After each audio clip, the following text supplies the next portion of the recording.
Anda tahu siapa itu Mustafa Kemal Atatürk? Dialah presiden pertama dari Republik Turki sekuler.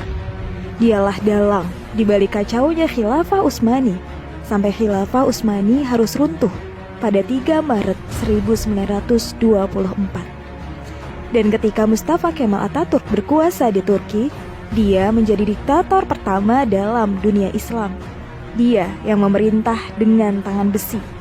Habis semua umat Islam dalam genggaman tangannya.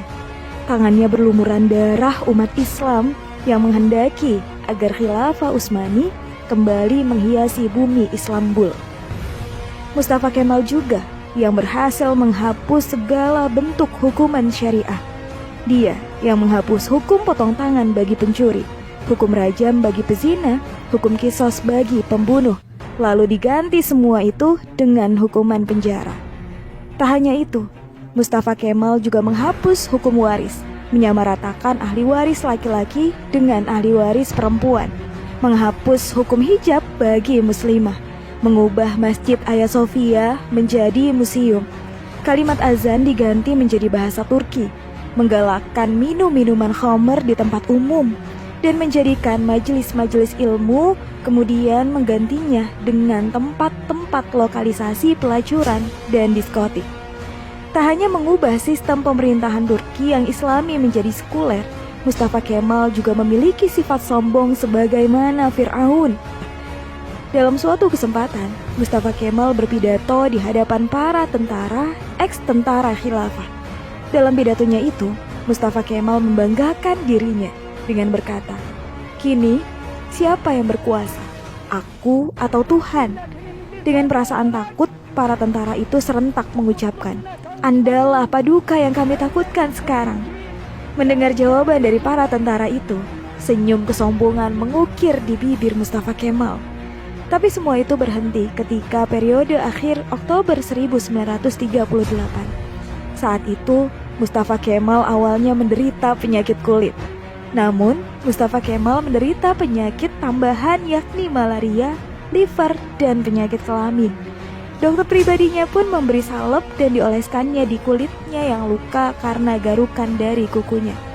Dari Abdullah Azzam dalam bukunya Naratul Maf'udah menjelaskan prosesi ajal Mustafa Kemal Atatürk yang sangat mengerikan.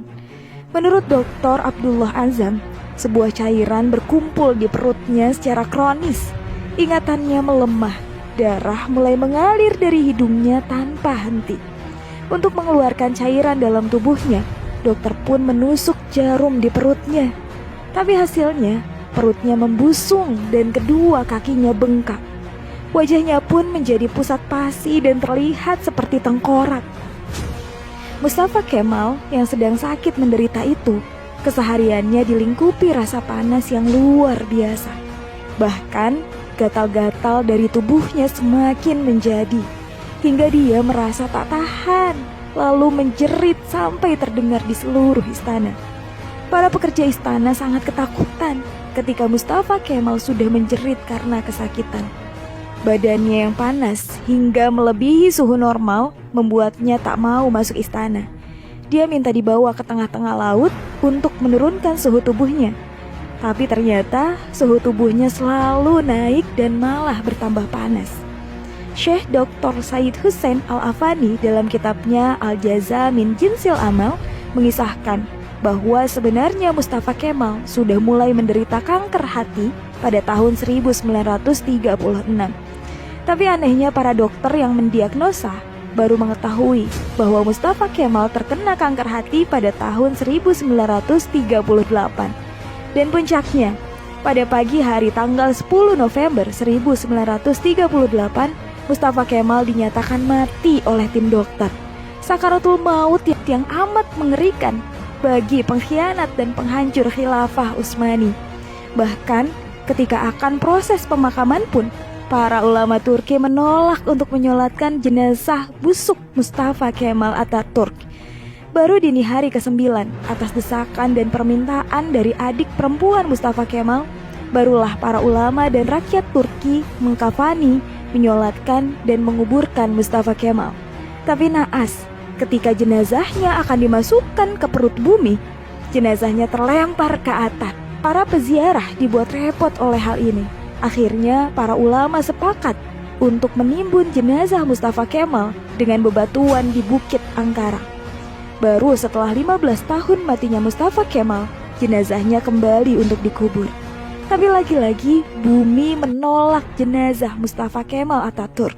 Hingga akhirnya jenazah Mustafa Kemal dimasukkan ke dalam museum etnografi di Ankara, Turki. Jenazahnya ditimbun dengan bebatuan marmer yang bobotnya sampai 44 ton. Dan jika Anda pergi ke museum etnografi di Turki untuk melihat makam Mustafa Kemal, para pemandu museum pasti akan menyemprotkan parfum yang paling wangi ke pakaian Anda. Sebab jika Anda sudah mendekati makam Mustafa Kemal, pasti akan tercium bau yang lebih busuk dari bangkai. Pihak museum pun mengakui jika sumber bau busuk itu bukan dari WC atau septic tank yang bocor, melainkan dari areal makam Mustafa Kemal Atatürk.